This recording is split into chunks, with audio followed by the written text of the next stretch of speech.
الحمد لله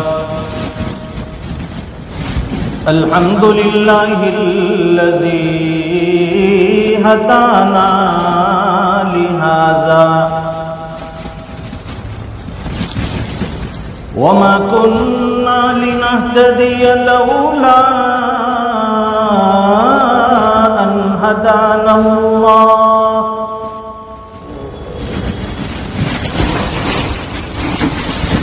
لقد جاءت رسل ربنا بالحق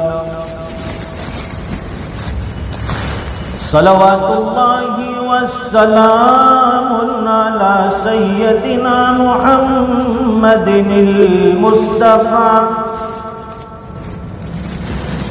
وعلى آله وصحبه أجمعين. أما بعد فأعوذ بالله من الشيطان الرجيم. بسم الله الرحمن الرحيم.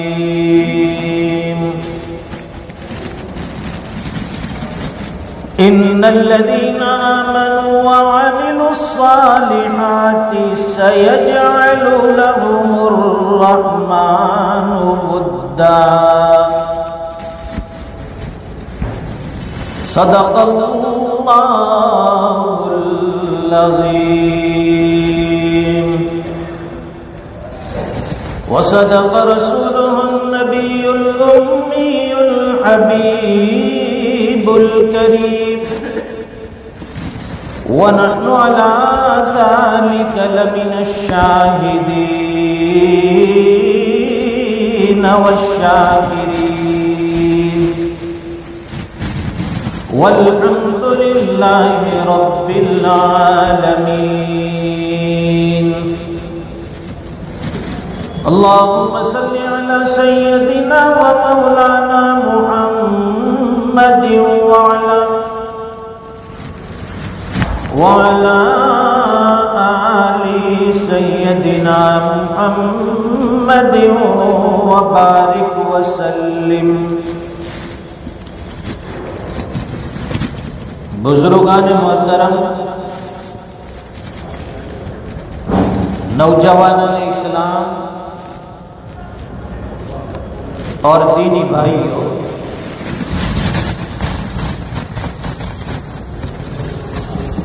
یہ دنیا دار العمل ہے.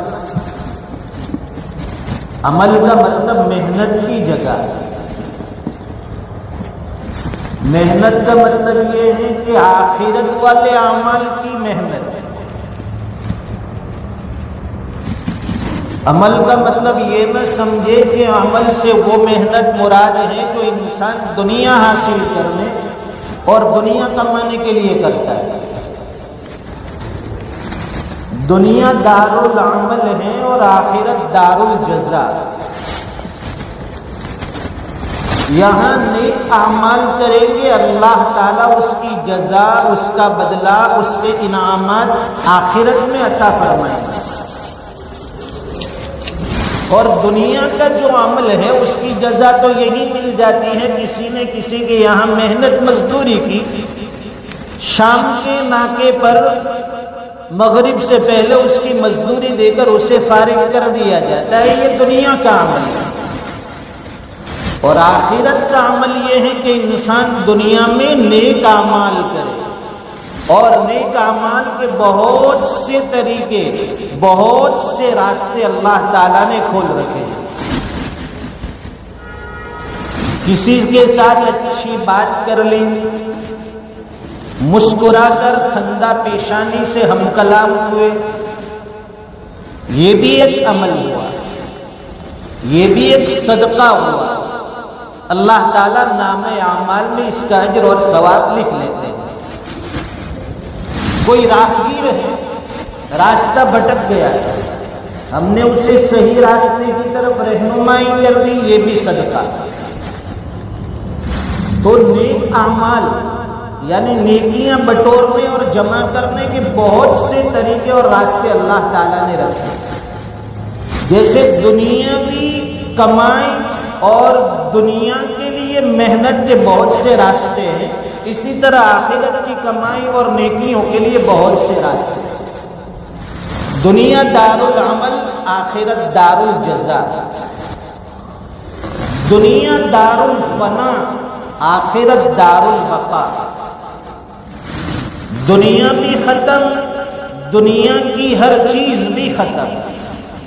یہ دنیا فنا ہو جانے والی اور دنیا کی ساری چیزیں وہ بھی فنا ہو جانے والی. یہ سمجھانے کی ضرورت تو ہے نہیں. آئے دن ہمارے سامنے کتنے لوگ دنیا سے جا رہے ہیں. ایک اللہ والے فرماتے ہیں کہ یہ دنیا کی زندگی ایک ٹرین کی طرح ہے. وہ ٹرین جو ہے پلیٹ فارم پر آتی ہے، کئی مسافر اس سے نیچے اترتے ہیں اور کتنے لوگ اس میں سوار ہو کر چلے جاتے ہیں. اسی طرح یہ دنیا بھی ایک ٹرین کی طرح ہے. ہم لوگ ایک وقت تھا کہ اس دنیا کی زندگی میں ٹرین سے نیچے اترے اور ہمارا سفر ختم ہوتا ہے، ہم ٹرین میں دوبارہ سوار ہو جاتے ہیں. نئے لوگ جو دنیا میں آنے والے ہیں وہ ٹرین سے نیچے اترتے ہیں. جن کی زندگی ختم وہ سفر ختم کر کے سوار ہوتا ہے، اور جو دنیا میں آنے والے ہیں وہ ٹرین سے نیچے اترتے ہیں.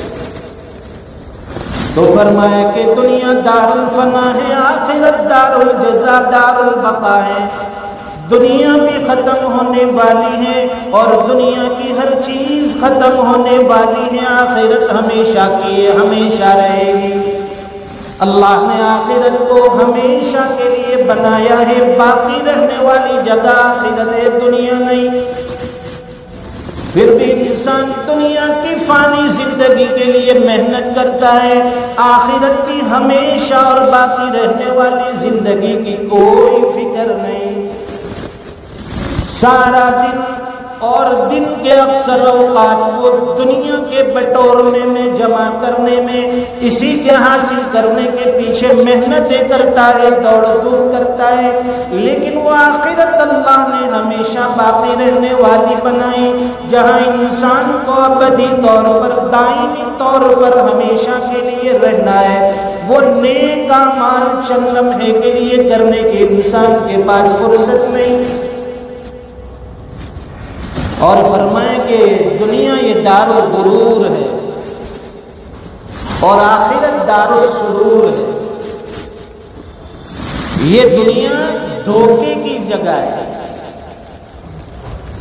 یہ دنیا انسان کے لیے ایک سخت آزمائش کی جگہ ہے، اور آخرت جو ہے یہ انسان کے لیے سرور اور خوشی کی جگہ ہے، نعمتوں کی جگہ ہے. دنیا میں کتنا بھی عیش و آرام مل جائے، کتنی بھی نعمتیں مل جائے، پھر بھی آدمی بے چین اور پریشان رہتا ہے. چاہے دنیا کا کوئی بڑے سے بڑا سلطان اور بادشاہ ہو یا غریب سے غریب انسان ہو، اسے پوچھئے تجھے دنیا میں راحت ملتی ہے تو کیا راحت میں تو وہ خوشی محسوس کرتا ہے؟ وہ کہتا ہے کہ یہاں کی خوشی کے اندر بھی غم ہے، یہاں کی خوشی میں بھی تکلیف ہے. تو اللہ نے اس کو دار الغرور اور آخرت کو دار السرور، خوشیوں کی جگہ، فرحتوں کی جگہ، نعمتوں کی جگہ اللہ نے آخرت کو بنایا. ہم سب دنیا میں ایک مسافر کی حیثیت سے آئے اور سفر ختم کر کے ہمیں یہاں سے جانا ہے. چاہے یہاں خوشی کی حالت ہو یا غم کی حالت ہو، چاہے ہم صحت مند ہو یا چاہے بیمار، پریشانی کی حالت میں ہو یا اطمینان کے ساتھ زندگی گزارتے ہو، ہر حال میں یہ سفر کٹ رہا ہے. اور آدمی یہ آخرت کی طرف روزانہ اس کا قدم یہ آخرت کی طرف بڑھ رہا ہے.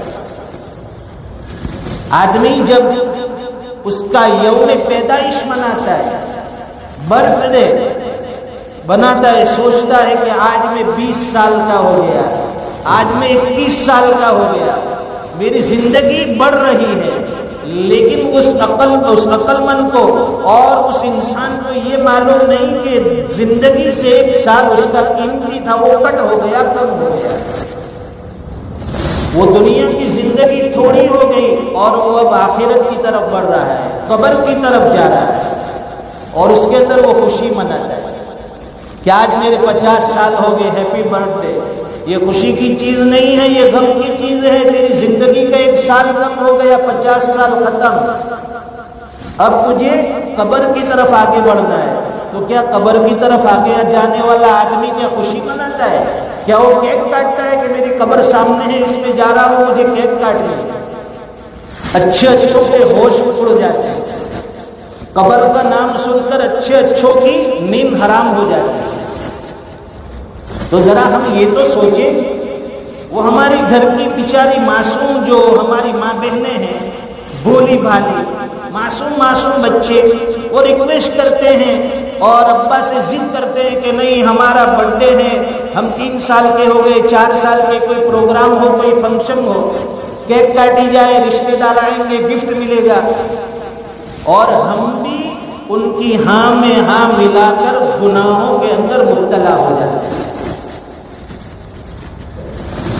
اگر یہ برتھ ڈے ہوتا، یوم پیدائش منانا جائز ہوتا، تو دنیا کے سب سے بڑے انسان جناب محمد رسول اللہ صلی اللہ علیہ وسلم کا یوم پیدائش منایا جانا چاہیے، لیکن شریعت میں اس کی کوئی حقیقت نہیں، کوئی حیثیت نہیں۔ 1 سال گزرتا ہے، 2 رکعت پڑھ کر شکرانہ ادا کیا جائے، اللہ نے 1 سال کی زندگی عطا فرمائی، اے اللہ باقی زندگی بھی تیری عبادتوں والی، تیری یادوں والی ہمیں عطا فرما۔ یہ اصل میں زندگی گزارنے کا طریقہ اور شکرانے کا طریقہ ہے۔ تو فرماتے ہیں کہ دنیا یہ دار الغرور ہے اور آخرت دار السرور ہے، اور دنیا یہ امتحان گاہ ہے، آزمائش کی جگہ ہے۔ روزانہ انسان نئے نئے امتحانات سے، نئی نئی چیزوں سے گزرتا ہے۔ اللہ تعالیٰ امتحان لے رہے ہیں،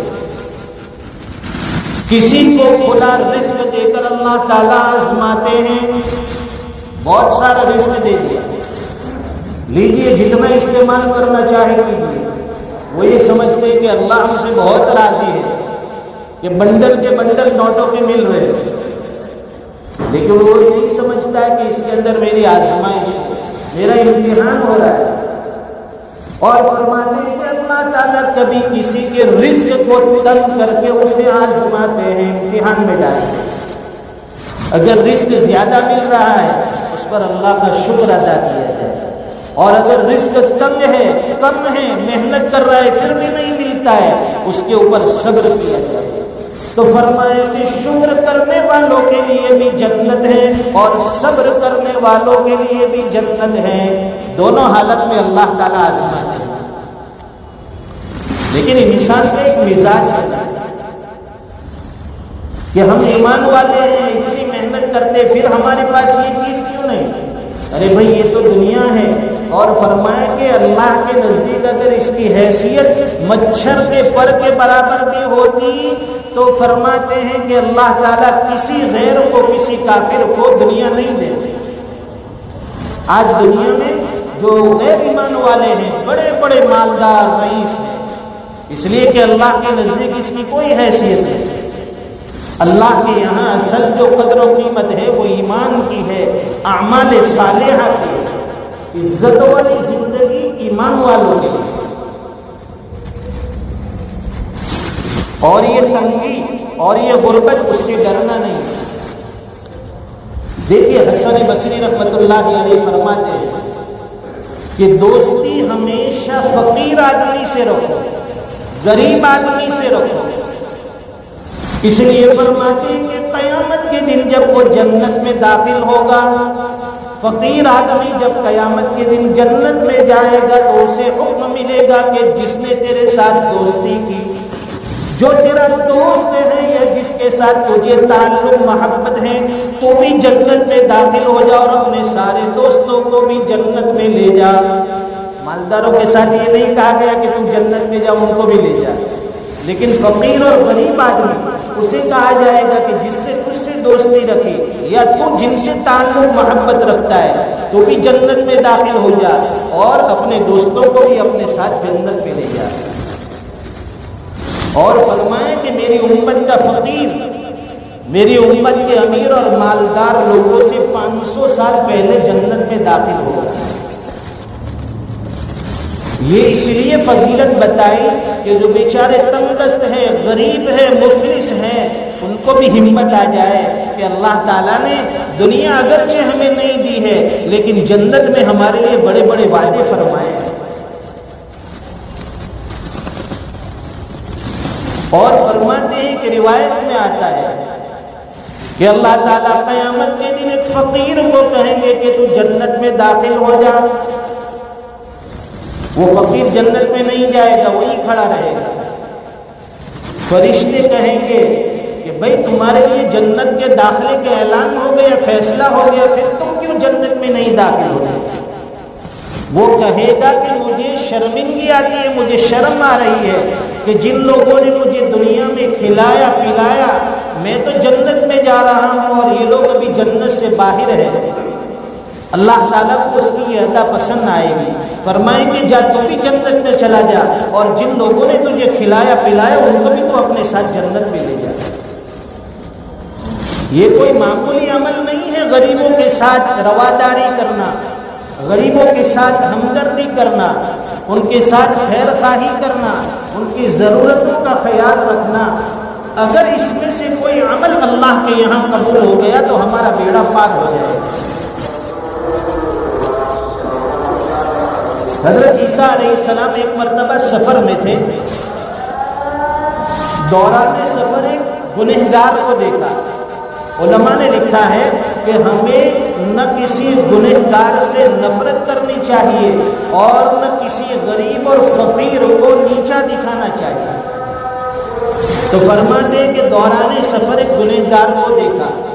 وہ اپنے گناہوں کی وجہ سے شرمندہ ہے، نادم ہے، گردن جھکی ہوئی ہے. پوچھا حضرت عیسیٰ علیہ السلام نے کہ بھائی کیا بات ہے، تجھے کس چیز کی خواہش ہے؟ وہ کہنے لگا کہ میں نے زندگی میں بڑے بڑے گناہ کیے اور میں اپنے گناہوں کے اوپر نادم ہوں، شرمندہ ہوں. میری یہ خواہش ہے کہ میرا مالک مجھے معاف کر دے، میرے گناہوں کو درگزر کر دے. تھوڑے اور آگے بڑھے تو وہاں دیکھا ایک عبادت گزار. اس سے پوچھا کہ بھائی تمہاری کیا خواہش ہے؟ وہ کہنے لگا، اس گنہگار کی طرف اشارہ کرنے لگا اور کہنے لگا کہ میری یہ خواہش ہے کہ اللہ تعالیٰ مجھے اس کے ساتھ اکٹھا نہ کرے، اس کے ساتھ جمع نہ کرے. اللہ نے حضرت عیسیٰ علیہ السلام کی طرف وحی نازل فرمائی اور فرمایا اے میرے پیارے نبی ان دونوں سے کہہ دیجئے کہ تم دونوں کی دعائیں اللہ کے یہاں قبول ہو گئی. اس گنہگار سے کہا کہ تم نے گناہوں کی وجہ سے نادم ہو کر شرمندہ ہو کر معافی مانگی، اللہ کی رحمت طلب کی، اللہ تعالیٰ نے تجھ پر رحمت فرما دی، تیرے گناہوں کو نیکیوں میں تبدیل کر دیا اور تیرے لیے جنت کو واجب کر دیا. اس پر جنت واجب ہو گئی. اور جو عبادت گزار تھا اس سے کہا کہ تو نے یہ دعا مانگی کہ میرا حشر اس کے ساتھ مت کرنا، اس کے ساتھ مجھے اکٹھا نہ کرنا، تیری دعا بھی ہم نے قبول کی.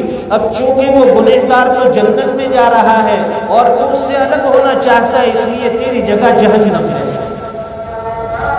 کسی گنہگار سے ہم نفرت نہیں کریں گے، کسی غریب یا فقیر کے ساتھ ہم لوگ اس کو نیچا دکھانے کی اور اس کے ساتھ ایسا عمل نہ کریں کہ جس کی وجہ سے وہ شرمندہ ہو. آخر انسان وہ بھی ہے، اگر وہ غریب ہے تو اس کا کوئی دوش نہیں. اللہ نے آپ کو امیر بنایا ہے اور اسے غریب بنایا ہے. اگر ہم اس کی جگہ ہوتے تو سوچئے کہ ہمارا کیا حال ہوتا.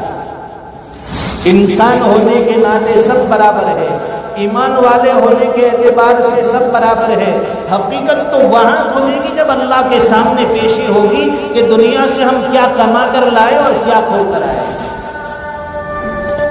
تو ضرورت اس بات کی ہے کہ اللہ تعالیٰ نے جو بھی حال میں ہمیں رکھا ہے، چاہے وہ امیری کی حالت میں ہو یا فقیری کی حالت میں، ہماری نگاہ صرف اور صرف اللہ کی ذات پر ہے۔ ہمیں کسی سے مرغوب نہیں ہونا ہے، کسی سے متاثر نہیں ہونا ہے۔ یہ دنیا تو آنے جانے والی چیز ہے، یہاں کی نعمتیں بھی آنے جانے والی چیز ہیں۔ کئی بڑے بڑے سلاطین تھے جو اپنی ساری چیزیں، اپنے سارے کوٹھی بنگلے یہیں پر چھوڑ کر چلے گئے، اور آج ایسے ویرانے میں ان کی قبر بنی ہوئی ہے۔ قبر کے اوپر لکھا ہوا ہے، جن کے جلوے نہ سما سکتے تھے ایوانوں میں، کھاکڑی پھرتی ہے ان کی ویرانوں میں۔ آج ان کی قبر پر کوئی حاضر ہونے والا نہیں ہے، اور بہت سے فقیر اور بہت سے اللہ والے دنیا میں اس حال میں گئے کہ دنیا بڑی تنگی میں گزری تھی، بڑے فقر و فاقے میں گزری تھی، لیکن آج ان کی مزار پر اور ان کی قبر کے اوپر سینکڑوں لوگوں کی لائن لگتی ہے، دعائیں مانگی جاتی ہے، ان کے لیے ایصال ثواب کیا جاتا ہے۔ تو حقیقی زندگی یہ مرنے کے بعد کی زندگی ہے۔ یہ دنیا اللہ نے عارضی بنائی ہے۔ ایمان والے کو بار بار اللہ تعالیٰ قرآن کریم میں بتا رہے ہیں کہ ہم نے تمہیں دنیا کے لیے نہیں بنایا، ہم نے تمہیں آخرت کے لیے بنایا ہے۔ اللہ تعالیٰ ہمیں اپنی آخرت کی فکر اور تیاری نصیب فرمائے، دنیا کی چیزوں میں دھوکہ کھا کر اس دنیا سے دل لگانے والا نہ بنائے۔ اب تعالیٰ شان ہو کہیں سنی باتوں پر ہم سب کو عمل کی توفیق عطا فرمائے۔ وآخر دعوانا الحمد للہ رب العالمین۔